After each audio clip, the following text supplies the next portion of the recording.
j'espère que vous allez bien. Aujourd'hui est une fin de semaine assez tranquille parce que la semaine prochaine va être une semaine de rush. Mardi, je pars en voiture pour faire à peu près 7 heures de voiture pour aller dans le sud et je prends bien évidemment Milo et Poti. Je reste jusqu'à la fin de semaine et après je reviens pour le départ au Japon. Du coup, ça va être pas mal de rush. Il va falloir que je passe aussi à Jardiland pour essayer d'acheter une énorme caisse pour mettre dans la voiture avec bien évidemment de la litière pour Poti, comme ça il aura vraiment le coin litière, enfin bref, je vais faire tout un truc, vous allez voir, ça va être cocasse, mais on va bien s'en sortir. Et là, justement, en parlant de petit toutou, est-ce qu'on n'irait pas promener?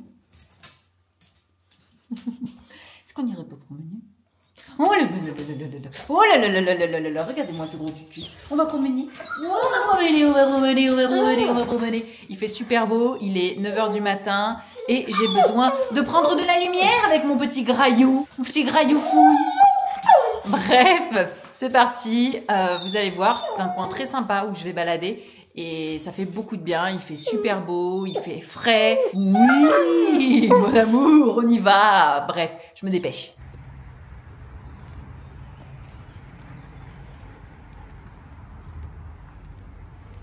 Ça y est, il a abandonné. On est très lent. Il est dead de dead. Hop là. Il est dead de dead, le gros toutou. Honorable 57 minutes de balade. Bravo, mon loulou. Et vous, monsieur? Oh, c'est bien, bravo. Il est trempé, il y a de la baffe partout. Et aussi, il est trempé parce qu'il est allé dans l'eau. Je l'ai laissé aller se baigner, mon amour. Oui, t'es content. Attends, je te donne. Comme il a fait une très belle balade. Hop là. Et il va manger sur mon tapis de sport. Quel bon loulou. Vraiment, hein. Ne change rien. Puis en plus, il en met partout. Putain, catastrophe. Et vous? Est-ce que vous ne montrez pas avec moi? Vous allez voir comment il va réagir quand je vais commencer à monter les escaliers. Hop, je me dirige, regardez. Regardez, regardez. Hop là. Parce que je vais lui ouvrir en fait en haut et du coup il va pouvoir aller dehors tranquille et tout en mode pépouze. Ça fait du bien d'avoir fait une petite heure de balade, ça met de très bonne humeur et je vais pouvoir attaquer parce qu'il n'est même pas 10 h. Donc c'est parti. Bonjour, lendemain de la balade de Milo, j'espère que vous allez très bien. J'ai pas beaucoup pris la caméra hier parce que finalement j'ai aidé Louis sur la fin de son tournage avec les Japonais. Vous savez qu'il y a les Japonais qui sont venus la semaine dernière du coup pour ma tournage avec Louis et du coup j'ai pas mal mis la main à la pâte et du coup j'ai pas trop eu le temps de filmer, mais bref, aujourd'hui j'ai eu des nouvelles de Chikuma-san, vous savez, la personne, le fixeur qui m'aide pour avoir la maison au Japon. Faut savoir que je pars la semaine prochaine. J'ai déjà le nom de mon agent qui va s'occuper du projet. J'ai un rendez-vous avec lui mercredi matin en visio call avec Chikuma-san pour qu'il puisse m'expliquer tout ça, me traduire certaines choses parce que certes je parle un petit peu japonais, mais faut pas déconner, je crois qu'il y a même certaines formes et façons de parler, c'est-à-dire vous avez la forme classique, polie et neutre, et vous avez ce qu'on appelle le keigo, et le keigo c'est des formes très polies, et en fonction de si t'es au-dessus de la personne en termes hiérarchiques ou si t'es en dessous, tu dis la même chose mais pas de la même manière, tu vois ce que je veux dire. Et du coup moi je ne parle pas le keigo, faut pas essayer dans le sens où on évite les petites erreurs, vous voyez ce que je veux dire, parce que si je lui parle comme si c'était comme si j'étais supérieure, vous voyez un peu le genre, bref c'est hyper compliqué. Donc Chikuma va m'aider et ça va être très sympathique. Donc là il faut que je remplisse un document et je vais vous expliquer un petit peu les questions qu'il m'a posées, comme ça je commence en fait tout simplement à vous documenter de comment ça se passe avant d'acheter une maison au Japon, ce qu'il faudrait réellement. Première question, il me demande si j'ai un contact ou Louis a un contact avec un gyosei shoshi, c'est-à-dire un agent administratif agréé. Je sais pas ce que c'est. Alors là il m'explique que c'est tout à fait acceptable si ce n'est pas encore le cas, parce que du coup ils vont m'en trouver un, mais je ne savais pas qu'il fallait un agent administratif agréé pour pouvoir avoir ceci. Donc bref, pour l'instant, ça part mal, on n'a pas. Et c'est pas très grave, ok. Il y a une deuxième question, c'est comment prévoyez-vous d'entretenir la propriété, notamment le jardin? Cela inclut votre plan pour gérer les mauvaises herbes, l'entretien du paysage, etc. Ils aimeraient savoir si vous avez prévu un contact, une procédure en cas d'urgence. Oui, et moi ce que je pense avoir prévu, c'est comme fait Tev avec ses hôtels, il fait appel à un jardinier qui vient très régulièrement d'ailleurs, s'occuper en fait, vous savez, de ses bonsaïs, de son petit jardin japonais, etc. Je pense pense qu'il y a possibilité, si je sais pas, je laisse la clé à la personne, ou genre si tout simplement le jardin est ouvert, ou j'en sais rien, bref, il y aura toujours des solutions, donc je pense faire ça. Il y aura un problème, une forme d'implication communautaire en tant que résident. Dans de nombreux cas, vous ferez partie du réseau d'information locale, l'agent ne sait pas comment Louis gère ça, mais à la campagne, cela peut être particulièrement important, par exemple en cas de catastrophe naturelle. La question est, seriez-vous prêt à communiquer avec les habitants en japonais et participer aux activités locales comme le font les voisins? Oui. Évidemment, c'est dingue. Je pensais qu'ils allaient me poser des questions du genre ouais, il va y avoir un truc de fou, il va falloir tel et tel papier administratif, machin et tout. Non, on veut participer aux activités locales. Ce sera avec grand plaisir. En tout cas, quand je serai là-bas, évidemment, je ferai en sorte de participer. J'expliquerai la situation. Hein, justement, petit Komasin est là pour ça. L'agent qui va me suivre est aussi là pour ça, pour expliquer. Mais effectivement, quand je serai au Japon, j'irai régulièrement dans la maison, avec Louis, sans Louis, bref, peu importe, ça dépendra de son temps, évidemment. Et je ferai mes devoirs de propriétaire. J'allais dire de citoyen. Je ne suis pas une citoyenne japonaise. Ouais. Je ferai mon devoir de propriétaire. Concernant les frais liés à ce projet, pour l'instant, en plus de la commission de l'argent et des honoraires distincts pour son temps, l'agent prévoit quelques frais de déplacement pour les visites. Ce point sera discuté plus en détail pendant l'appel afin de trouver une solution qui convient pour tout le monde. Pour l'instant, l'offre de mon côté, c'est une commission de 3% sur le prix de la propriété, des honoraires de 500 000 yens environ, proposition initiale qu'on avait dit. En gros, 500 000 yens, c'est 3 000 €, voilà, à peu près. Et des frais de déplacement éventuels pour les visites. Ça, pour moi, c'est tout à fait normal. Note personnelle, comme la commission standard est basée sur le prix du bien, en gros, ce qui est intéressant, c'est qu'il m'explique là actuellement que forcément, l'agent va faire en sorte, je lui ai donné, vous le savez, le budget de 30 000 €. En gros, comme il prend un pourcentage sur ces 30 000, il va forcément me proposer des prix des maisons plus chères, alors qu'il peut y avoir des maisons très cool, beaucoup moins chères, genre par exemple à 10 000 €, imaginons. Et du coup, il me propose de lui proposer une petite prime pour quand même pousser l'agent à me montrer des biens moins chers et plutôt cool pour, eh bien, le motiver à pas me montrer des trucs trop fat. Parce que l'idée c'est oui, j'ai donné le max, le plafond, mais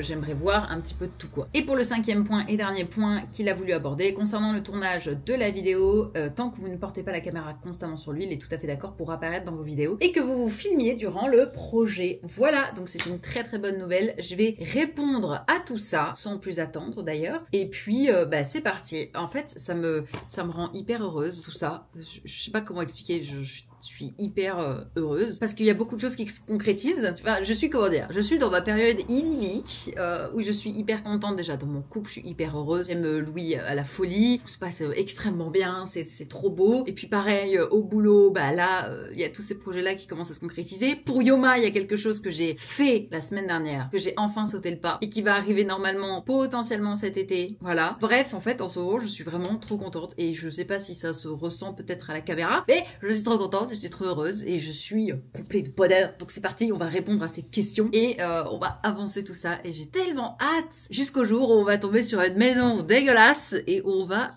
pleurer. Et petit point aussi, aujourd'hui, déjà j'ai cours de japonais de 11 h à midi. Après, il faut que je passe à Jardiland pour acheter plein de matos, etc. pour les animaux parce qu'en fait, je pars dans le sud demain avec eux en voiture. Donc ça va être le petit périple que je vais vous filmer. Ça va être très drôle. Mais ne vous inquiétez pas, tout va bien se passer. C'est parti, on va répondre à toutes les questions et envoyer les infos. Bon, je suis arrivée à mon petit Jardiland, juste là-bas, là derrière. Ma mission est de trouver un truc de transport, une assez grosse caisse de transport très aérée pour Poti, pour qu'il soit confortable. Et en fait, je vais mettre en place une technique pour qu'il puisse avoir sa litière dans la voiture, à boire, à manger, etc. Enfin, je vais lui faire le petit cocon qu'il mérite. Voilà, donc ça va être ma mission. Je vais même acheter une ceinture de sécurité pour chien. Sachez que ça existe et je trouve ça très drôle d'ailleurs. Mais au moins, on est tranquille et en fait vous l'attachez directement, je crois, à votre ceinture de la voiture en fait, et ça fonctionne en tant que ceinture de sécurité. Donc voilà, en attendant c'est parti pour l'aventure, j'ai envie de dire. J'ai trouvé des cages de transport, je vais lui prendre la très grande, comme ça dans un coin je lui mets de quoi s'installer et dans l'autre un petit bac à litière exprès. Ce sera beaucoup plus confortable que les tout petits trucs comme ça, je pense. Ça c'était cool aussi, mais encore une fois c'est trop petit. J'ai vraiment envie qu'il soit tout tranquille, donc il aura un appartement, je vous le dis, un appartement. Ça c'est pas mal à mettre derrière sur la banquette de la voiture. Il est dedans, il a de la place. Voilà. J'ai trouvé une ceinture pour chien, c'est ça que je parlais. Voilà, hyper pratique. Donc je pense que j'ai tout ce qu'il me faut. Maintenant, au boulot et à la caisse. Bon, maintenant, mission retour à la maison. On va essayer de faire au mieux pour commencer à installer Potty. Je lui ai même acheté de l'herbe à chat. Donc on va voir si ça va fonctionner, histoire de l'amadouer un petit peu. Bref, on verra. En tout cas, aventure qui commence demain matin, juste après mon cours de japonais qui est de 9h à 10h.